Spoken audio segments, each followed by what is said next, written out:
মাহে রমজান, আমরা মুসলমান। মাহে রমজানের হক আমাদের আদায় করতে হবে। আল্লাহ রাব্বুল আলামিনের হুকুম আমাদের পালন করতেই হবে।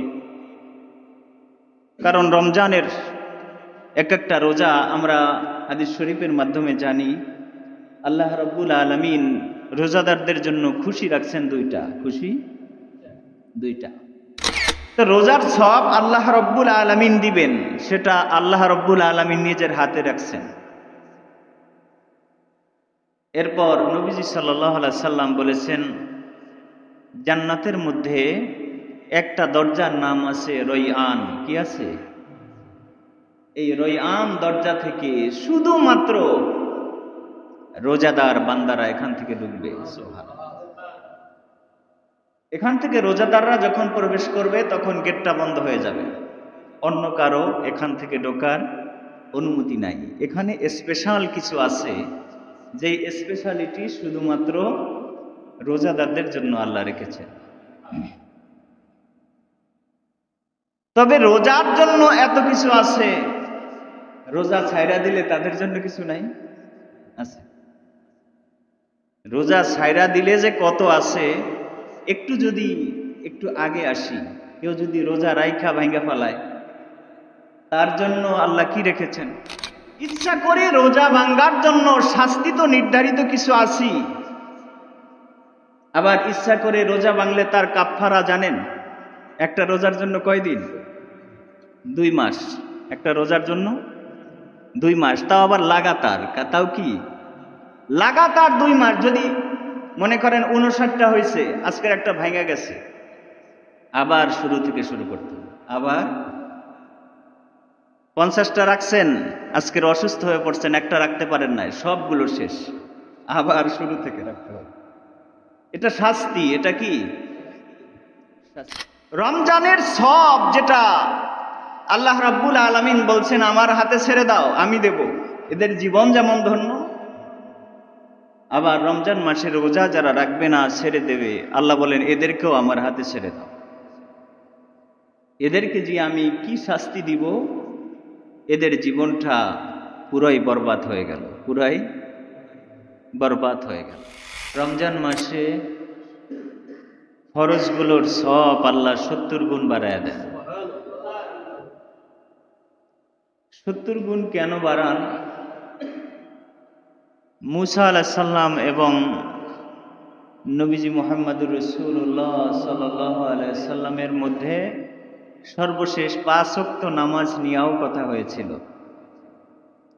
মুসা আলাইহিস সালাম বলছিল যে আমার উম্মতেরা 2 ওয়াক্ত নামাজই পড়ে না, আপনার উম্মতেরা 5 ওয়াক্ত নামাজ কি পড়বে? নবীজি সাল্লাল্লাহু আলাইহি সাল্লাম এই 5 ওয়াক্ত কনসিডার করার মধ্যে নবীজি সাল্লাল্লাহু আলাইহি সাল্লাম লজ্জিত ছিলেন যে 5 ওয়াক্ত কমাবো। আল্লাহ রাব্বুল আলামিন নিজে দায়িত্ব নিয়ে নিলেন যে আমি দায়িত্ব নিলাম 5 ওয়াক্ত নামাজ পড়বে। সুবহানাল্লাহ। তাইলে 5 ওয়াক্ত নামাজ তো সবাই পড়ছে না। সবাই পড়ছে? সবাই পড়তেছে না। আল্লাহ রাব্বুল আলামিন যেহেতু দায়িত্ব নিয়েছেন, এজন্য আমাদের জন্য আল্লাহ মাহে রমজান দিয়েছেন। সুবহানাল্লাহ। ফরজটাকে আল্লাহ 70 গুণ বাড়াইয়া ফরজের ঘাটতিগুলো আল্লাহ এখান থেকে পূরণ করুন। ফরজের ঘাটতিগুলো যা থাকবে, এখানে এক একটা ফরজ, এক একটা রাকাতরে আল্লাহ 70 রাকাত বানায় দিবেন, এক একটা ফরজকে 70 গুণ বাড়ায় দিবেন। এরপর রমজান মাসের উসিলায় আল্লাহ চাইলে কত যে দিবেন। যেমন বিশেষ কিছু বড় বড় মানুষ যারা নিজের হাতে রাখে, প্রধানমন্ত্রী যদি বলে যে সবার পুরস্কার ঘোষণা করো, ওই 2 জন ওদেরকে আমার উপর ছেড়ে দাও, তার মানে কি বুঝলেন? ওদের জীবন ধন্য, ওদের জীবন ধন্য। সবার জন্য নির্ধারিত পুরস্কার আছে, কিন্তু ওই 2 জন যাদের কথা বলছেন যে ওদের দায়িত্ব আমার উপর ছেড়ে দাও, আমি যা দেওয়ার ওদেরকে দিব, তার মানে ওদের জীবন ধন্য হয়ে গেছে। নবীজি সাল্লাল্লাহু আলাইহি সাল্লাম বলেন বনি আদমের প্রত্যেকটা আমলকে আল্লাহ 10 থেকে 700 গুণ পর্যন্ত বাড়ায় দেন। এরপর আল্লাহ বলছেন ইল্লা সাওম, কিন্তু রোজা, রোজা যে কত বাড়াবো আমি, ফাইন্নাহু লি ওয়া আনা আজজি বিহি, রোজা একমাত্র আমার জন্য এবং রোজার সব যে কত দিব সেটা আমার উপর ছেড়ে, সেটা তো রোজার সব আল্লাহ রব্বুল আলামিন দিবেন, সেটা আল্লাহ রব্বুল আলামিন নিজের হাতে রাখছেন।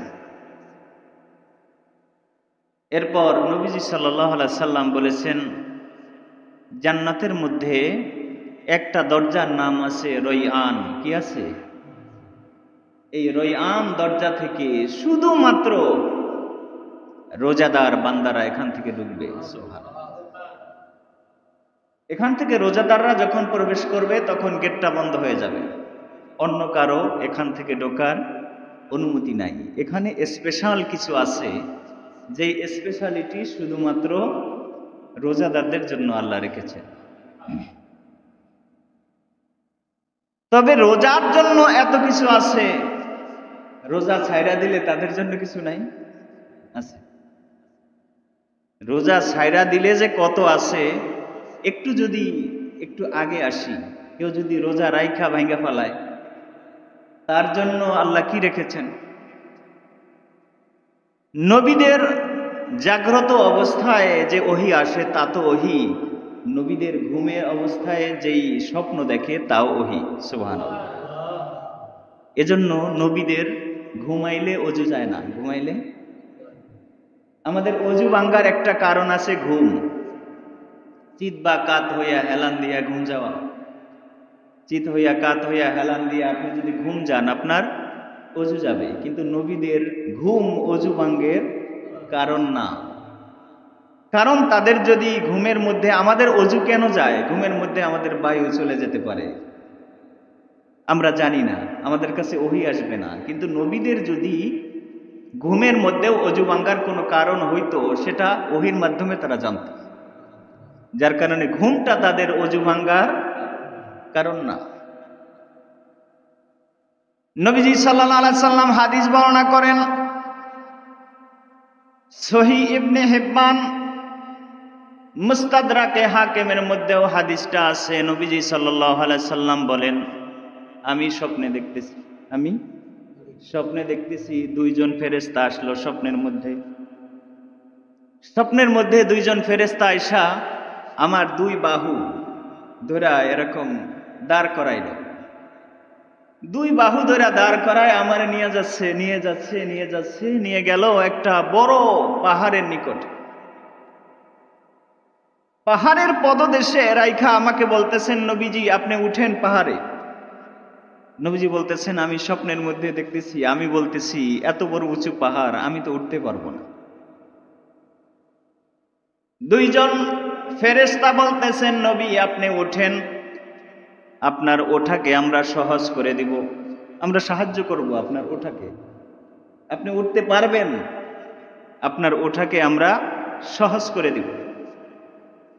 নবীজি সাল্লাল্লাহু আলাইহি সাল্লাম বলেন, আমি পাহাড়ে উঠলাম। পাহাড়ে ওঠার পরে পাহাড়ের একদম মধ্য প্রান্তে মাঝখানে আমি যখন গেলাম, তখন দেখি বিকট আওয়াজ চতুর্দিকে শোনা যাচ্ছে পাহাড়ের থেকে। এত বড় আওয়াজ, ভয়ানক আওয়াজ শোনা যাচ্ছে পাহাড়ের উপর থেকে। নবীজি সাল্লাল্লাহু আলাইহি সাল্লাম বলেন, আমি জিজ্ঞাসা করলাম ফেরেশতাদেরকে, ও ফেরেশতারা এগুলা কিসের আওয়াজ? ফেরেশতারা বলল, এগুলো হলো জাহান্নামীদের আওয়াজ, এগুলো জাহান্নামীদের আওয়াজ। এবার দুইজন ফেরেশতা আবার আমাকে সামনের দিকে নিয়ে গেলেন। সামনের দিকে যাইতে আমি দেখলাম আল্লাহ রব্বুল আলামিন সেখানে আমাকে জাহান্নামীদের কিছু চিত্র দেখাইলেন। আমি দেখতেছি কিছু মানুষকে পায়ের ভিতরে রশি লাগানো, শিকল লাগানো, এরকম মাথাটা নিচের দিকে, পা উপরের দিকে এরকম ঝুলন্ত অবস্থায় রাখা হয়েছে। তাদের দুইটা গাল ফেরেশতারা করাত দিয়ে এরকম ফাটতেছে, তাদের দুই গালের এরকম ফাটতেছে, এখান থেকে অজর বেগে রক্ত প্রবাহিত হচ্ছে আর এরা চিৎকার করতেছে। নবীজি সাল্লাল্লাহু আলাইহি সাল্লাম বলেন, আমি জিজ্ঞাসা করলাম এরা কারা? ফেরেশতারা বললেন, এরা হলো যারা রোজা নিয়ে তামাশা করেছে, যারা রোজা নিয়ে তামাশা করেছে, চাইলে ইফতার করছে, চাইলে সেহরি খাইছে, আবার চাইলে ভেঙে ফেলছে। রোজাকে মনে করছে জাস্ট একটা তামাশা, সবার সাথে সাথে সেহরিও খাইছে, আবার বাজারে যায় হলুদ কাপড় লাল কাপড়ের ভিতরেও ঢুকে গেছে, সেহরিও খাচ্ছে, আবার রোজা ইচ্ছা করে ভাঙ্গাও ফেলছে। ইচ্ছা করে রোজা ভাঙ্গার জন্য শাস্তি তো নির্ধারিত কিছু আছে, আবার ইচ্ছা করে রোজা ভাঙলে তার কাফফারা জানেন? একটা রোজার জন্য কয়দিন? 2 মাস। একটা রোজার জন্য 2 মাস, তাও আবার লাগাতার, তাও কি লাগাতার 2 মাস। যদি মনে করেন 59টা হয়েছে, আজকের একটা ভাঙা গেছে, আবার শুরু থেকে শুরু করতে হবে। আবার 50টা রাখছেন, আজকের অসুস্থ হয়ে পড়ছেন, একটা রাখতে পারেন নাই, সবগুলো শেষ, আবার শুরু থেকে রাখতে হবে। এটা শাস্তি। এটা কি শাস্তি?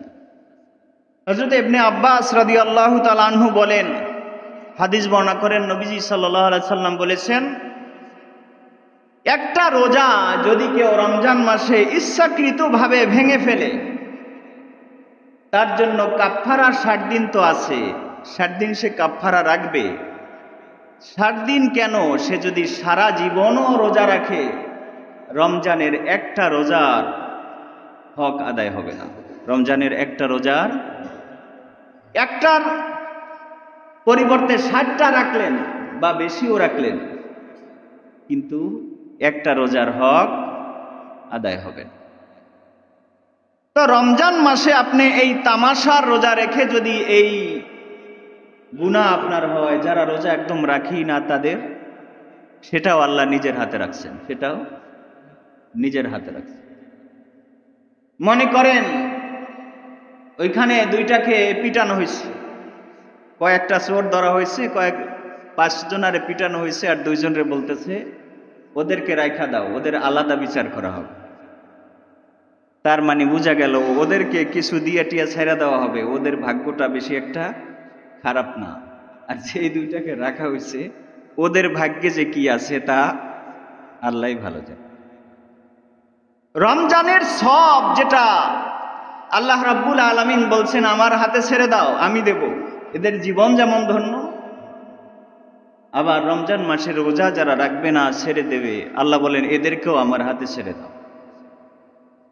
এদেরকে যে আমি কি শাস্তি দিব, এদের জীবনটা পুরাই বরবাদ হয়ে গেল, পুরাই বরবাদ হয়ে গেল। রমজান মাস যে কোনো বরকতের জিনিস, রমজান মাসের সব কিছুর মধ্যেই বরকত। রমজান মাসে আপনি যত খাইবেন, এই খাবারের হিসাব আল্লাহ নিবেন না যদি রোজা রাখেন, যদি রোজা রাখেন। অন্য মাসে আপনি কি খাইলেন, প্রত্যেকটা খাবারের হিসাব আল্লাহ নিবেন। রমজান মাসে আপনি যত খান, এই খাবারের হিসাব আল্লাহ নিবেন না যদি আপনি কি করেন, রোজা রাখেন। যদি আপনি রোজা রাখেন তাইলে খাবারের হিসাব আল্লাহ নিবেন না। মাহে রমজান, আমরা মুসলমান, মাহে রমজানের হক আমাদের আদায় করতে হবে। আল্লাহ রাব্বুল আলামিনের হুকুম আমাদের পালন করতেই হবে। কারণ রমজানের একটা রোজা আমরা হাদিস শরীফের মাধ্যমে জানি, আল্লাহ রাব্বুল আলামিন রোজাদারদের জন্য খুশি রাখছেন দুইটা, খুশি দুইটা। একটা হলো ইংদা ফিত্রিহি, যখন ইফতার করে, কোন রেওয়ায়েতে আছে ইংদা ফিত্রিহি মানে ঈদের দিন। কিসের দিন? ঈদের দিন। সারা মাস রোজা রাখার পরে ঈদের দিন রোজাদারদের জন্য একটা খুশি আছে। এটা যদিও বেশি খুশি দেখা যায়, বেরোজদারদের কি বেশি খুশি দেখা যায়? রোজাদাররা মার্কেটে যা যায় তার চেয়ে যারা বোঝদার তারাই মার্কেটে বেশি যাবে। রোজাদাররা যদি পাঞ্জাবি একটা বানায়, যারা রোজা রাখে নাই তারা কিনবে 5টা। তারা শ্বশুর বাড়ির জন্য একটা, ঈদের নামাজের জন্য একটা, বেয়াই বাড়ি যাবে সেখান জন্য একটা, বন্ধু বান্ধবের জন্য ওই ডিজে পার্টিতে যাবে সেখানে একটা। এজন্য মানে যারা রোজা রাখে নাই তারা পাঞ্জাবি কিনবে 4-5টা, রোজাদাররা কিনবে একটা। কয়টা? একটা। তো দেখা যায় পৃথিবীতে আমাদের এবাদতের চেয়ে আমাদের শো ডাউনটা বেশি হচ্ছে, শো বেশি হচ্ছে। যে কোনো এবাদত যারা করতেছে তাদের ওরকম লড়চড় নাই, কিন্তু যারা মাঝে মধ্যে একটু কোনো রকমই করে তাদের চিল্লানিতে টেকা যায় না। এজন্য রমজান মাস আমরা মুসলমান আমাদের খেয়াল রাখতে হবে। মাহে রমজানের প্রত্যেকটা সময় যেমন বরকতময়, প্রত্যেকটা সময়ের যেমন মূল্য আছে, প্রত্যেকটা সময়ের যদি মূল্যায়ন না করতে পারি, প্রত্যেকটা সময়ের জন্য আল্লাহর পক্ষ থেকে শাস্তি আছে। কি আছে? শাস্তি আছে। রমজান মাস আপনি যদি শরঈ কোনো মাজুর থাকেন, ওজর আপনার থাকে, কোরআনে কারিমে আল্লাহ বলছেন ওয়াইন কুনতুম মারদা আও আলা সাফারিন, যদি তুমি অসুস্থ হও অথবা সফর অবস্থায় থাকো, ফাইদ্দাতুম মিন আইয়ামিন উখর, তাহলে এই রোজাগুলো পরবর্তীতে রাখতে পারো। কোথায় বলছেন? কোরআনে আল্লাহ বলছেন। তুমি যদি অসুস্থ থাকো, আমি গত জুমায় বলছিলাম কোন অসুস্থ, আপনি বলতেছেন ওই যে স্কুলে বাচ্চা যায় নাই, বাচ্চারা জিজ্ঞেস করছে যে তুমি স্কুলে কেন আসো নাই, যে মায় বলছে আমার গায়ে জ্বর ছিল। কি ছিল? কে বলছে? মায় বলছে আমার গায়ে জ্বর ছিল। এই মায় বলা জ্বরে কাজ হবে না। অভিজ্ঞ শুধু ডাক্তার, বিধর্মী ডাক্তার হলেও কাজ হবে না। কোন মুসলিম দিনদার ডাক্তার, যার মধ্যে দিনদারি আছে। কি আছে? কারণ যার মধ্যে দিনদারি নাই সে মানুষটা পশুর চেয়ে খারাপ, সে মানুষটা পশুর চেয়ে খারাপ। যার মধ্যে দিনদারি নাই, যার মধ্যে আল্লাহর ভয় নাই, তার মধ্যে কিচ্ছু নেই। সে ডাক্তার হোক, সে ইঞ্জিনিয়ার হোক, সে মাস্টার হোক, সে যাই হোক না কেন, তার মধ্যে যদি দিনদারি না থাকে তার মধ্যে কিচ্ছু নাই। ওরকম কোন দিনদার ডাক্তার যে নিজে রোজা রাখে, সে যদি বলে বাবা আপনার শরীরের যেই কন্ডিশন, তাতে এই মুহূর্তে আপনি রোজা রাখতে পারবেন না, যে কোনো সময় আপনি স্টপ করতে পারেন, আপনার শরীরের যে কন্ডিশন এই মুহূর্তে আপনার শরীরটাকে রেস্ট দেওয়া উচিত, তাইলে আপনি রোজা ভাঙতে পারবেন, কিন্তু রোজা মাফ হয়ে যাবে না।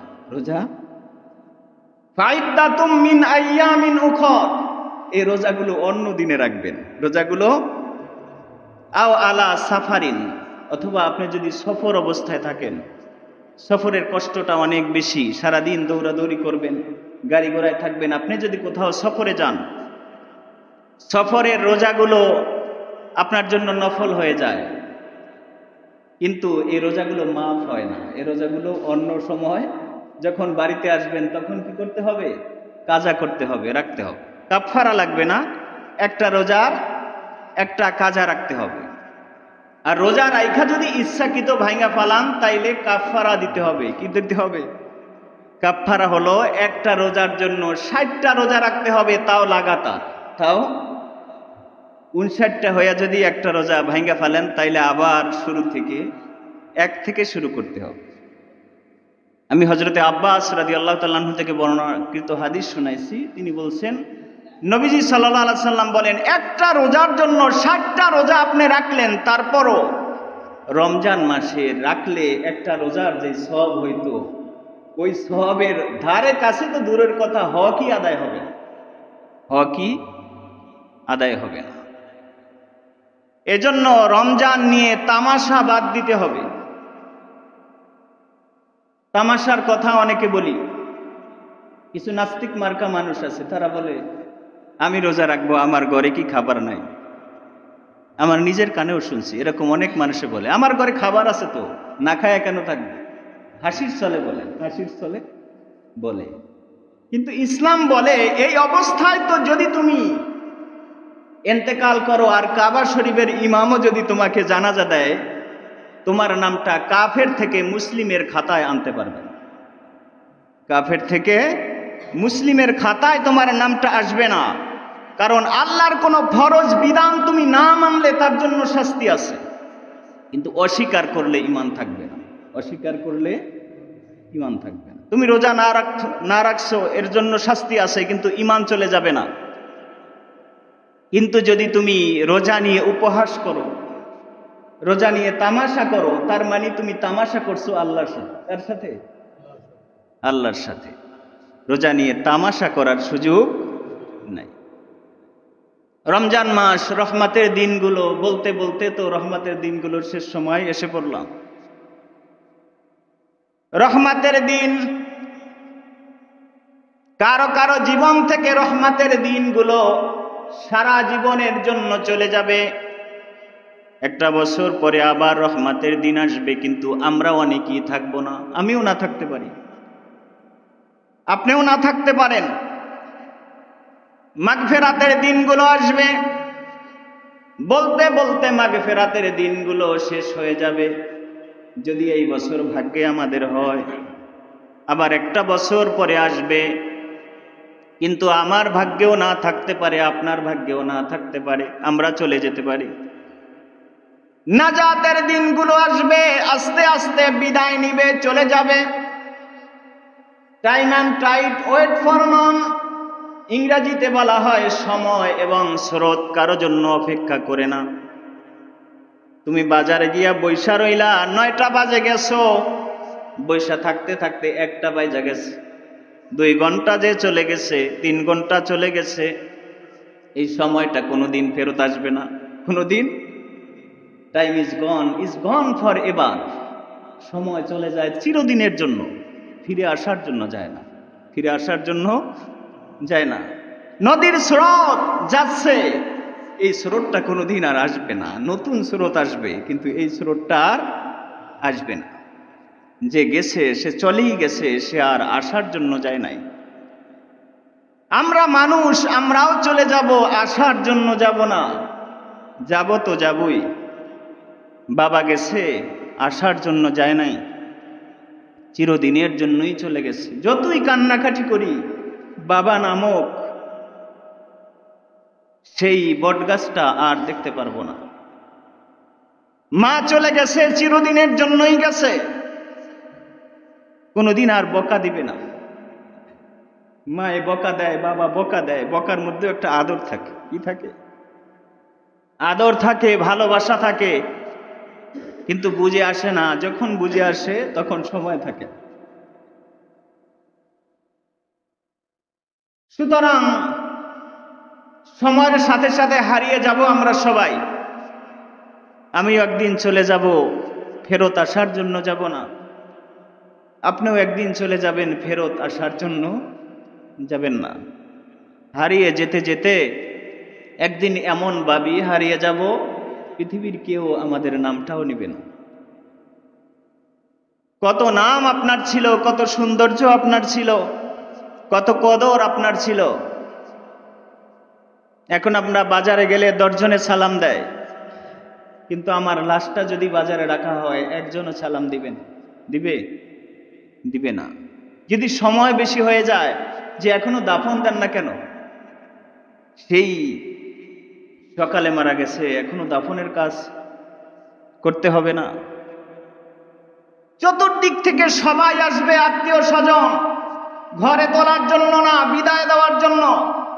চিন্তা করে দেখেন, স্ত্রী আসবে, কান্না করবে, কিন্তু ঘরে তোলার জন্য না, বিদায় দেওয়ার জন্য। ছেলে আসবে, কান্না করবে, বলবে বাবার কাপড় কতটুক লাগবে, আমি নিয়ে আসি, ঘরে তোলার জন্য না, বিদায় দেওয়ার জন্য। মেয়ে আসবে, কান্না করবে, ঘরে তোলার জন্য না, বিদায় দেওয়ার জন্য। চতুর্দিকের আত্মীয় স্বজন সবাই আসবে। ইমাম সাহেব যাবে জানাজা পড়ার জন্য, ঘরে তোলার জন্য না, কবরে শোয়া রাখার জন্য চিন্তা করলে জীবনটা আসলে কিছুই না। নবীজি কেন বলছেন ছোট্ট একটা আওয়াজ, মরণকে স্মরণ রাখো, মরণকে স্মরণ রাখো। এইটা হলো স্মরণ। এভাবে আপনি চিন্তা করেন না, মুখে মুখে সারাদিন আপনি মরণ মরণ মরণ তাসবিহ পড়লেই কি মরণের কথা স্মরণ হয়? বাস্তবটা চিন্তা করেন। মরণ নামক এমন একটা জীবন, এমন একটা বিষয়, মরণ নামক এমন একটা বস্তু যেটা জীবনের সব কিছু ধ্বংস করে ফেলে, জীবনের সব কিছু তছনছ করে ফেলে। একটা যুবক বিয়ে করছে, বাচ্চা হয়েছে, চতুর্দিকে সব একটা ফুলের সংসার, লোকটা হঠাৎ করে অ্যাক্সিডেন্টে মারা গেল, সংসারটা তছনছ হয়ে গেল। মরণ এমন একটি শব্দ জীবনটাকে তছনছ করে দেয়। কিন্তু এটাই তো বাস্তব, থাকা যাবে না, থাকা যাবে না। আমিও এখানে ইমাম সাহেব, আমিও থাকবো না, আপনি মুসল্লি, আপনিও থাকবেন না।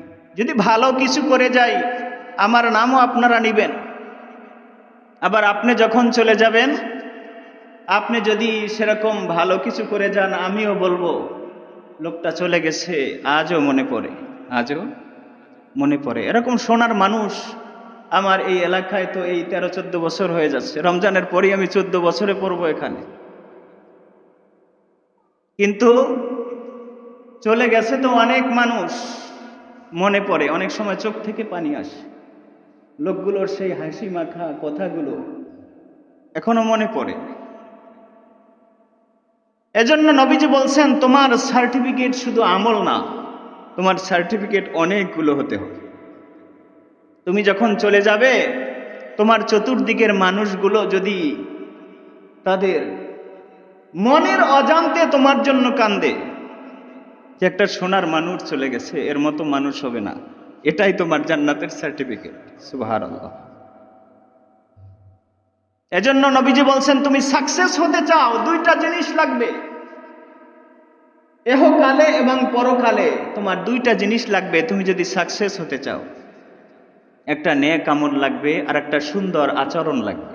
সুন্দর আচরণ, আপনার কথার সৌন্দর্য থাকতে হবে, আপনার লেনদেনের সৌন্দর্য থাকতে হবে, আপনার চলার সৌন্দর্য থাকতে হবে, আপনার বলার সৌন্দর্য থাকতে হবে, আপনার সব কিছুর মধ্যে একটা সৌন্দর্য থাকতে হবে।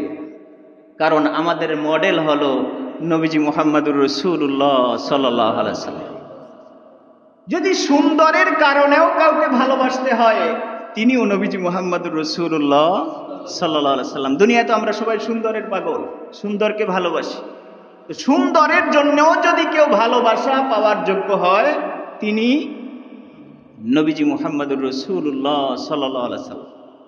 চরিত্রের কারণে যদি কাউকে ভালোবাসতে হয়, সুন্দর চরিত্র, তিনি নবীজি মুহাম্মদুর রাসূলুল্লাহ সাল্লাল্লাহু আলাইহি ওয়াসাল্লাম। তিনি শুধু নবী ছিলেন না, তিনি একজন আদর্শ বাবা ছিলেন। তিনি শুধু নবী ছিলেন না, তিনি একজন আদর্শ স্বামী ছিলেন। তিনি শুধু নবী ছিলেন না, তিনি একজন আদর্শ সন্তান ছিলেন। তিনি শুধু নবী ছিলেন না, তিনি একজন আদর্শ নানা ছিলেন। সুবহানাল্লাহ। তিনি শুধু নবী ছিলেন না, তিনি একজন আদর্শ নেতা ছিলেন। হযরত আনাস রাদিয়াল্লাহু তাআলা আনহু বলেন, আমি ছোট্ট বয়সে নবীজির খেদমতে গেছি।